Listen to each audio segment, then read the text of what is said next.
बिस्मिल्लाहिर्रहमानिर्रहीम। आज इस हवाले से गुफ्तगू की जाएगी कि कौन से लोग रोज़ा छोड़ सकते हैं, यानी किन लोगों को रमज़ानुल मुबारक में रोज़े की रुख़्सत है कि वो अपने रोज़े बाद में क़ज़ा कर सकें। इनमें से अल्लाह रब्बुल इज़्ज़त ने कुरान मजीद में जिनका तज़किरा फ़रमाया वो दो हैं, फ़मन कान मिनकुम मरीज़न औ अला सफ़र, तुम में से जो कोई मरीज़ हो या मुसाफिर हो, फ़इद्दतुम मिन अय्यामिन उख़र, अपनी इन रोज़ों की गिनती जो है दूसरे अय्याम के अंदर पूरी कर ले। सबसे पहला इसमें मरीज़ है।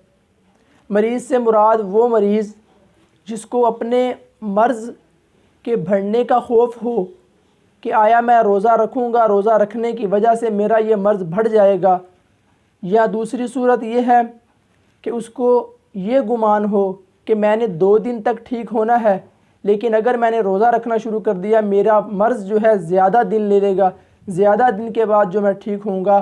तो ऐसे बंदों को जो है अल्लाह रब्बुल इज़्ज़त ने रोज़ा छोड़ने की इजाज़त दी है। ये बंदे अपने रोज़ा को छोड़ लें और फ़इद्दतुम मिन अय्यामिन उख़र, जैसे ही इनकी तबीयत ठीक हो जाए अपने उन रोज़ों की गिनती को पूरा कर लेंगे। यानी अगर उनके 2 रोज़े छूटे हैं तो रमज़ानुल मुबारक के बाद जब चाहें वो अपनी इन रोज़ों की गिनती को पूरा कर सकते हैं। इसमें यह भी नहीं है कि उन्होंने फ़ौरी ही जो है रमज़ान के फ़ौरन बाद रखने हैं, बल्कि बाद में भी ये अपने रोज़ों की क़ज़ा कर सकते हैं। दूसरे नंबर पर है मुसाफिर। मुसाफिर को अल्लाह रब्बुल इज़्ज़त ने रोज़ा छोड़ने की इजाज़त दी है। मुसाफिर बंदा भी रोज़ा छोड़ सकता है और आप सल्लल्लाहु अलैहि वसल्लम ने इस बारे में मुख्तलिफ़ रिवायात में आता है कि आया जो है मुसाफिर रोज़ा रखेगा या नहीं रखेगा। पहली हदीस सही बुखारी की है 1946, जिसमें आप सल्लल्लाहु अलैहि वसल्लम ने एक सफ़र में देखा कि एक आदमी पर लोग साया किए हुए हैं। आप सल्लल्लाहु अलैहि वसल्लम ने पूछा ये कौन है? बताया गया कि ये एक रोज़ेदार है। आप सल्लल्लाहु अलैहि वसल्लम ने फरमाया कि सफ़र में रोज़ा रखना नेकी नहीं है। इसी तरह एक मरतबा आप सल्लल्लाहु अलैहि वसल्लम के साथ सहाबाई कराम भी थे। ये भी बुखारी शरीफ की हदीस है, हदीस नंबर 1947। आप सल्लल्लाहु अलैहि वसल्लम के साथ सहाबाई कराम थे, वो जो है एक सफ़र में जा रहे थे। तो आप सल्लल्लाहु अलैहि वसल्लम के साथ जो सहाबा थे उनमें से बाज़ का रोज़ा था, बाज़ का रोज़ा ना था। रोज़ा रखने वाले ना रखने वालों को बुरा नहीं कह रहे थे और ना रखने वाले रखने वालों को बुरा नहीं कह रहे थे। कोई भी किसी एक पर ऐब जोई नहीं कर रहा था। तो मालूम हुआ कि मुसाफिर जो है अगर उसका सफ़र ऐसा है, आरामदेह सफ़र है, अब वो जो है खामखा रोज़ा ना छोड़े और एक रोज़े का अजर व सवाब बहुत ज़्यादा है। आप सल्लल्लाहु अलैहि वसल्लम ने फरमाया अगर किसी बंदे ने एक रोज़ा छोड़ दिया, वो सारी ज़िंदगी भी रोज़ा रखता रहे तो एक रोज़े के अजर व सवाब को नहीं पहुँच सकता। तो इसलिए हमें ख़ास ख्याल करना चाहिए। अगर जो है हमारा सफ़र ऐसा है, आरामदेह है, आरामदेह सफ़र के अंदर अगर कोई रोज़ा रखना चाहे तो इसमें कोई ममानियत नहीं है, वो अपना रोज़ा रख सकता है।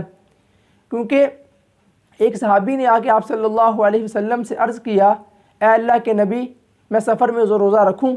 आप अलैहिस्सलाम ने फरमाया अगर तुम्हारा जी चाहे तुम रख लो, अगर तुम्हारा जी चाहे तुम इसको छोड़ दो। अल्लाह रब्बुल इज़्ज़त ने इसमें आपको रुख़्सत दी है। अब रुख़्सत जो है वो कैसी है, हर बंदा जो है ख़ुद ही फ़ैसला कर लेगा कि मैं जो सफ़र कर रहा हूँ, सफ़र के अंदर मुझे कोई दुश्वारी तो नहीं है, मुझे कोई परेशानी तो नहीं है। अगर सफ़र के अंदर कोई मुसीबत है, कोई परेशानी है, कोई मुश्किल सफ़र है तो आदमी रुख़्सत कर ले। और अगर आरामदेह सफ़र है, घर से एयर कंडीशनर पर बैठकर जाना है, वहाँ पर आगे भी एयर कंडीशन है और दरमियान में कोई दुश्वारी नहीं है, कोई मुश्किल नहीं है, तो वो बंदा जो है रोज़ा ना छोड़े बल्कि वो बंदा रोज़ा रख ले। तीसरे नंबर पर है हाइज़ा और नफास वाली औरत। हाइज़ा और निफास वाली औरत को रोज़ा छोड़ने की इजाज़त है। आप सल्लल्लाहु अलैहि वसल्लम ने फरमाया हाइज़ा औरत जो है उसको नमाज छोड़ने की भी इजाज़त है, اسی طرح روزہ چھوڑنے کی اجازت ہے۔ یہی چیز ان کے دین میں نقص پیدا کرنے والا ہے، یعنی یہی چیز ان کے دین میں نقصان دہ ہے۔ اب جو ہے حائضہ اور نفاس والی عورت پر روزہ فرض نہیں ہے۔ جیسے ہی حیض والی کو حیض آئے گا روزے کی رخصت، نفاس والی کا نفاس آئے گا اس کو روزے کی رخصت۔ جیسے ہی ان کے یہ ایام پورے ہو جائیں گے، پورے ہونے کے بعد باقی اپنے روزے رکھیں گے۔ یہ جو روزے ان کے رہ جائیں گے ان کی گنتی دوسرے دنوں میں پورا کریں گی۔ نماز کے لیے تو یہ ہے کہ ان کی نماز معاف ہے، نماز اگر جو رہ جائیں گی ان کی قضا وغیرہ نہیں ہے، لیکن جو روزہ ہے روزے کی ان کو اجازت اس طرح ہے کہ یہ فی الحال ان کی رخصت ہے، بعد میں جو ہے ان کی گنتی کو پورا کریں گے، ان ایام کو پورا کر لیں گے۔ اور ہمیں جو ہے خام خواہ روزہ نہیں چھوڑنا چاہیے۔ آپ کے سامنے ان لوگوں کا عذر رکھ دیا، یہ لوگ وہ ہیں جو روزہ چھوڑ سکتے ہیں، ان کو رخصت ہے، باقی جو ہے خام خواہ کسی کو روزہ نہیں چھوڑنا چاہیے۔ اللہ رب العزت سے دعا ہے اللہ تعالی ہمیں صحیح طریقے سے روزہ رکھنے کی